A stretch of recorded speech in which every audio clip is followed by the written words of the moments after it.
Fighting has intensified near Gaza's largest hospital as aid workers say the impact on civilians is becoming increasingly dire. Several reports say Israeli troops have the Shifa hospital surrounded. The World Health Organization says the facility has been without water and fuel for days and is no longer able to function. The IDF claims Hamas is using the hospital as a shield to protect its militants and infrastructure. Hamas denies the allegations. Meanwhile, fighting has ramped up along Israel's northern border with Lebanon. Israel Defense Forces exchanged rocket fire once again with Hezbollah militants. CBS News' Natalie Brand has more. Conditions inside Gaza's largest hospital are said to be deteriorating by the hour, with patients and family members lining the halls waiting for assistance. In the maternity ward, staff members have put tin foil in the cribs to help keep babies warm. The Hamas-run Gaza Health Ministry says 32 patients died over the weekend, including 3 newborn babies as a result of Israel's siege of the hospital. Yesterday, the Director General of the World Health Organization declared that for the last 3 days, Shifa has not received water and electricity and has stopped operating. Israel says Hamas is using Shifa Hospital as a command center, and medical personnel and patients are being used as human shields. Hamas and the doctors deny that. Israel's military says it tried to deliver 80 gallons of fuel for the hospital's electricity, but says Hamas stopped the pickup. On the diplomatic front, the Biden administration says it remains actively engaged in negotiations for the release of roughly 240 hostages captured during the Hamas attacks. The negotiations are delicate, they're high stakes.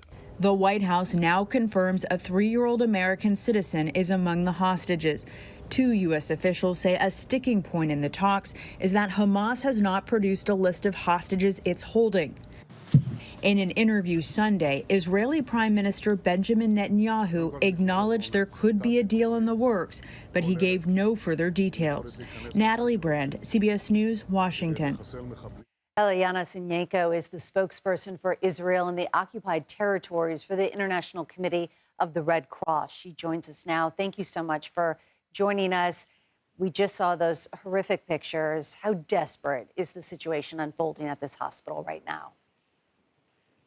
The situation is extremely desperate, and it's honestly becoming harder and harder to find the right words to describe that what medical personnel and what civilians who are still trapped in Gaza City and in other parts of northern Gaza are going through. Our teams on the ground, they're receiving desperate calls every day with people who are saying that they are trapped, that they cannot reach safety, that they can't even open the doors to be able to move from where they are, and they all ask to be evacuated.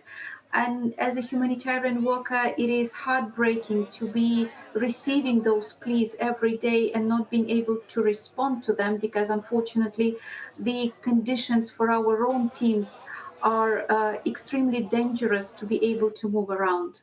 Alyona, Israel maintains that the hospital is being used to shield its military operations. What impact does this have on getting aid to the hospital? Well, I think that we all need to also take the humanitarian imperative into consideration. There are patients in ICUs. There are premature babies. There are elderly people. Moving this, organizing an evacuation and moving all these people in the middle of the war zone, where some roads are literally impracticable because there was shelling. It's just incredibly risky and difficult operation, and we need to be realistic about what we could do. So we can't just not think about these people who are there, who are the most vulnerable of the most vulnerable. Alyona, what do you want the world to know right now? We know that it is so difficult trying to get aid to these hospitals. This isn't the only hospital on the front lines of this war. Looking ahead, what does the future look like if something isn't done?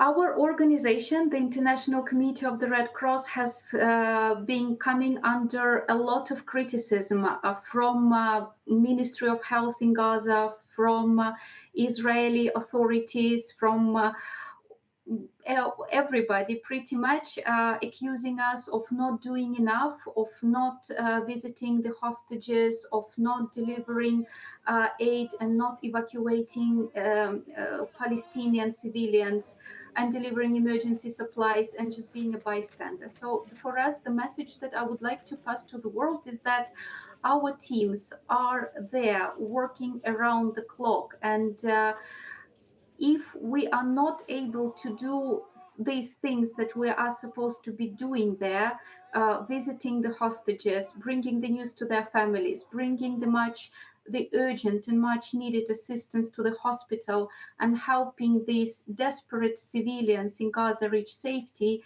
it is because there is just a dire lack of the neutral humanitarian space. And this is why we are calling on all parties to respect their obligation under the international humanitarian law, which protects civilians, which protect hospitals, and enable the organizations like ours to do their work.